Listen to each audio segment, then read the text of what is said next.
बारे में आज मैं आपको सारी जानकारी, इसरो का दोस्तों आपके इतिहास क्या है और इसरो का करंट क्या है, ये दोनों जानकारी एक साथ लिखवा रहा हूं। कोई ना कोई एक सवाल आपकी परीक्षा के लिए छपने वाला है। इसरो का इतिहास और इसरो का करंट एक पेज के अंदर लिखवाऊंगा। देखिए, अगर पूछे आपसे इसरो की दोस्तों स्थापना, ध्यान रखिएगा, इसकी स्थापना 15 अगस्त 1969 को होती है, 15 अगस्त 1969 को। अगर पूछे इसरो का मुख्यालय कहां पर है, बंगलुरु में दोस्तों इसका मुख्यालय, कर्नाटक के अंदर मुख्यालय स्थित है। कौन इसके जनक थे दोस्तों, कौन इसके पहले हेड थे, ध्यान रखिए, विक्रम साराभाई जो है, इन्हें अंतरिक्ष विज्ञान का जनक भारत के अंदर कहते हैं, ये भी आपको ध्यान रखना है। अगर पूछे वर्तमान में दोस्तों कौन है, तो ध्यान रखिए सोमनाथ जो है, ये वर्तमान में दोस्तों इसके अध्यक्ष है। अगर पूछे इसरो कहां से रॉकेट प्रक्षेपित करता है, तो ध्यान रखना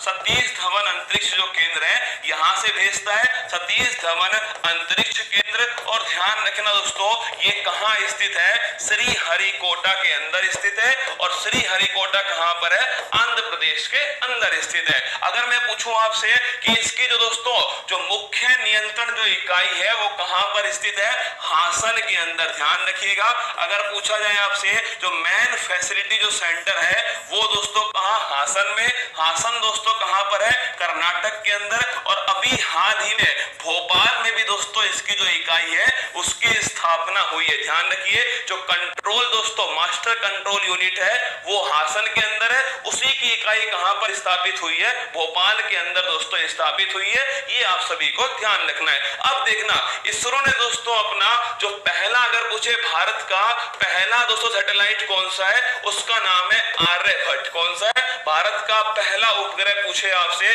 उसका नाम हो गया आर्यभट्ट।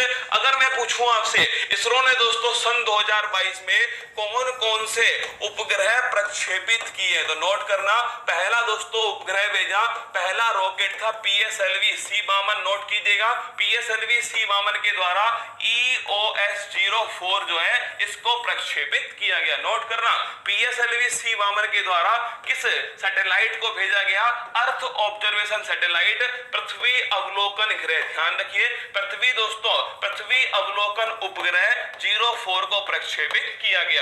फिर दोस्तों ध्यान रखना, फिर भेजा गया PSLV C-53 दोस्तों, इसके द्वारा सिंगापुर के 3 उपग्रहों को प्रक्षेपित किया गया, कहां पर, अंतरिक्ष के अंदर प्रक्षेपित किया गया।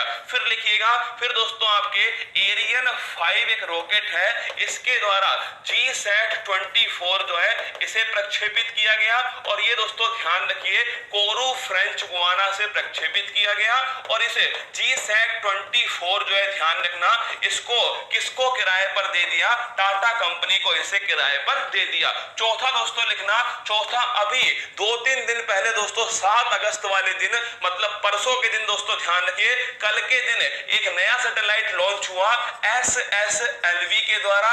ये नया दोस्तों व्हीकल किसका है, आपके दोस्तों ध्यान रखिए, ये नया व्हीकल है आपके इसरो का। इसके द्वारा ध्यान रखना एक सैटेलाइट लॉन्च हुआ EOS-2। और ध्यान रखना दोस्तों आजादी सेट, कौन सा, आजादी सेट है। ये सन 2022 में इसरो की दोस्तों अचीवमेंट है। अगर आपसे कभी पूछ ले, मैंने एक साथ आपको नोट करा दी है, PSLV C-वामन, PSLV C-53, Ariane 5, GSAT-24 और दोस्तों SSLV, 4 क्वेश्चन आपके सामने। ये इसका इसरो का दोस्तों इतिहास जो है वो आपके सामने